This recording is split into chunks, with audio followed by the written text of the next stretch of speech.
Kings Canyon National Park is one of the most underrated national parks in America.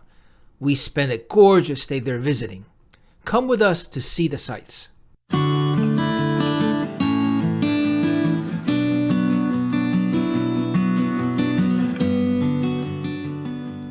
We started the day from Visalia, California, and drove up to Highway 180, also known as Kings Canyon Scenic Byway. As we drove towards the park, the mountains got bigger and bigger. Caution, majestic mountains ahead.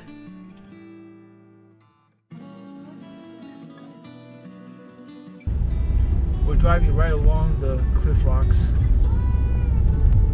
Cliff on one side, drop off on the other. Huge cliff of granite ahead. We're definitely in the canyon. You feel like the walls are closing in on us.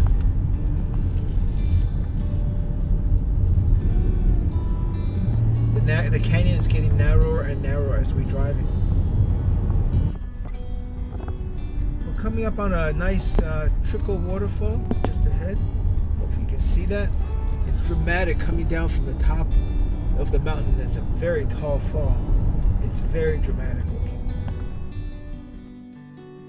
We passed Grand Grove, home of the second largest tree in the world, but decided to come back later. We wanted to see the end of Kings Canyon Scenic Byway first. This highway is mostly in the giant Sequoia National Monument, part of the Sequoia National Forest, before entering into Kings Canyon National Park. The road is high above the river initially, but soon we were driving right next to the roaring rapids of Kings River.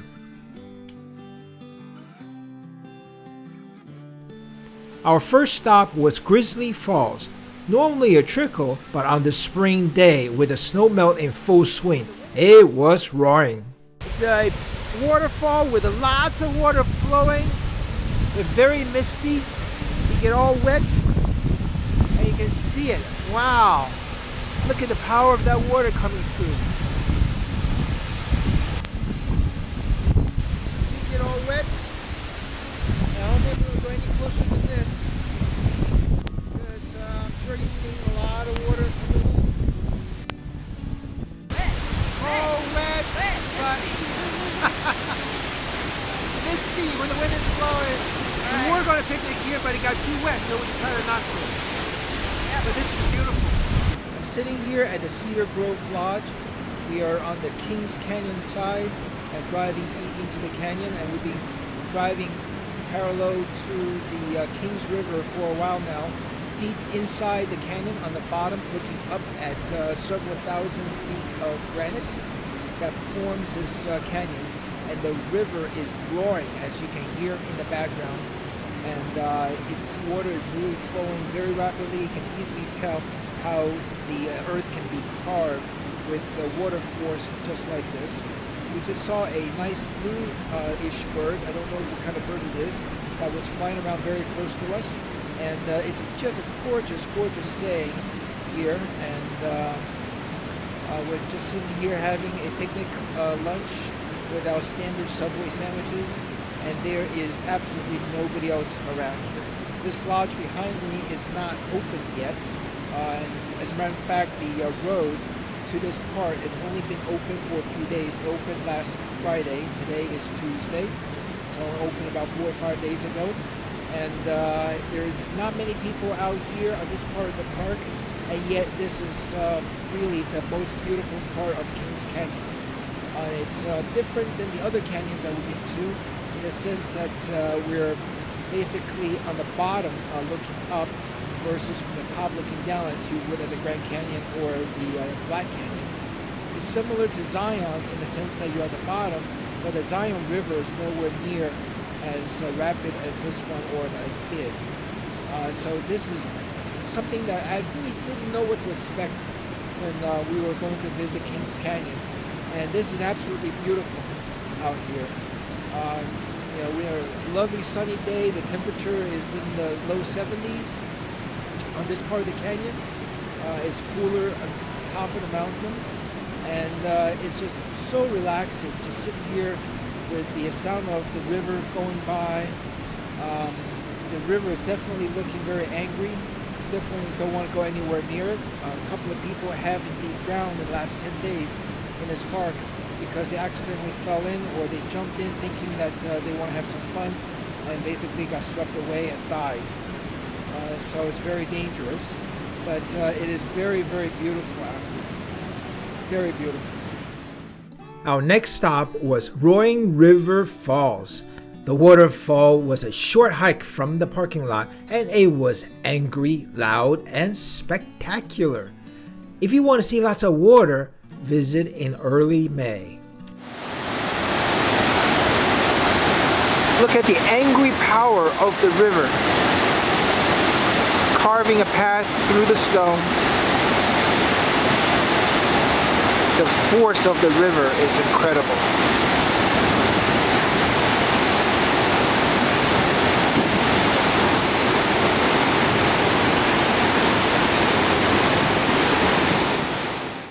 That was Roaring River Falls. It looks spectacular this time of the year. And we're on the way back. It's 1/10 of a mile. That was nice and safe and easy. Yes, it was indeed pretty easy, even though we had to climb a little bit. Next stop was Zumwalt Meadow, near the end of the drive. The hike was about 2 miles flat around a beautiful meadow surrounded by tall mountains. We're now walking through a suspension bridge of sorts, right over the Kings River. And you can see the river on the sides. See the rapid flowing of the river. See? And then we'll turn around and look at the snow-capped mountains on the other side.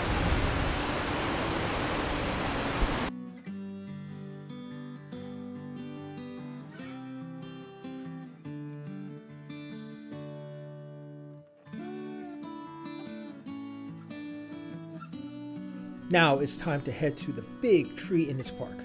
Instead of driving the main road, we decided to take the road less traveled, Hume Lake Road. Why? Just because it's there. This part of the park is in the National Forest, which means that there is private property. On the shores of Lake Hume was Hume Lake Christian Camp. We lingered for a bit and got this gorgeous picture. That was a great diversion. Onto the second biggest tree in the world, the General Grant tree.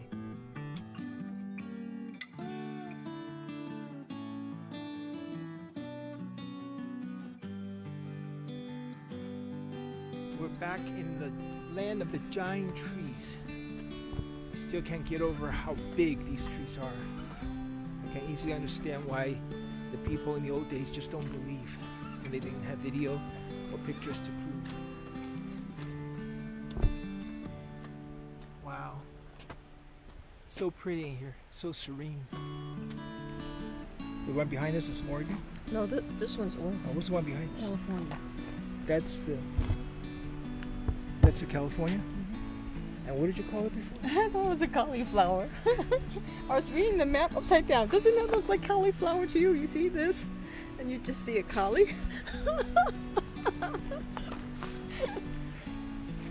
So, she knew that this was the Oregon. Mm-hmm.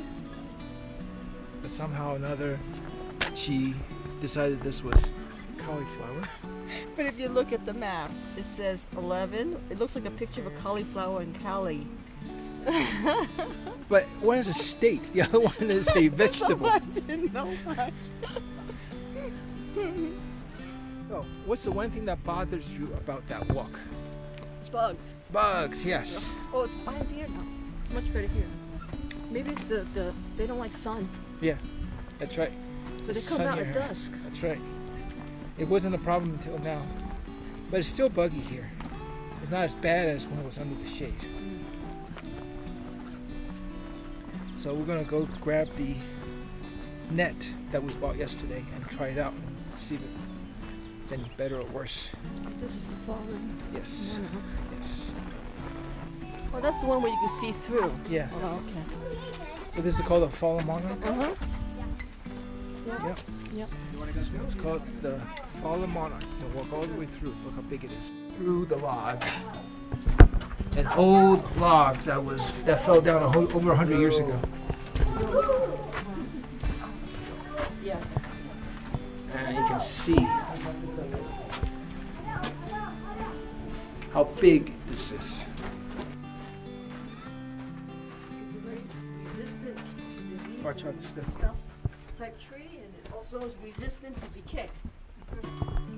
Wow. Well, this would be needed. This became petrified. Well, one thing is for sure, it would be so heavy that nobody can move it. Now our new gear. We saw lots of little bugs as we approached dusk in the shady areas, and we bought these nets yesterday because we were seeing same problems, and we decided to buy them, and we're trying them out, see how well it works. This is where we're sacrificing looks for function. It was to the point where you couldn't even open your mouth to talk. They fly in your mouth. Keep talking and see if anything flies into your mouth. Well, I don't see any bugs right now. Right. That's the point. We have to go see bugs first. I think this is the section where there weren't that many. The mesh a success for the most part. You still can't see very well. It's almost like, you know, you need glasses kind of a thing, but it definitely prevents bugs from getting in. I can see the bugs as we're walking through. These are tiny little bugs, almost no-see-ums. And we're walking through and they're definitely not in my face. The next and last stop of the day is the Giant Stumps area. It's a nice 2-mile hike to a big stump. Standing on top of it really gives you the sense of how big these trees are. We visited in 2017. There was a huge fire in 2021 and it destroyed many giant sequoia trees and burned much of the landscape. The park is trying to recover. Many trails are closed due to safety.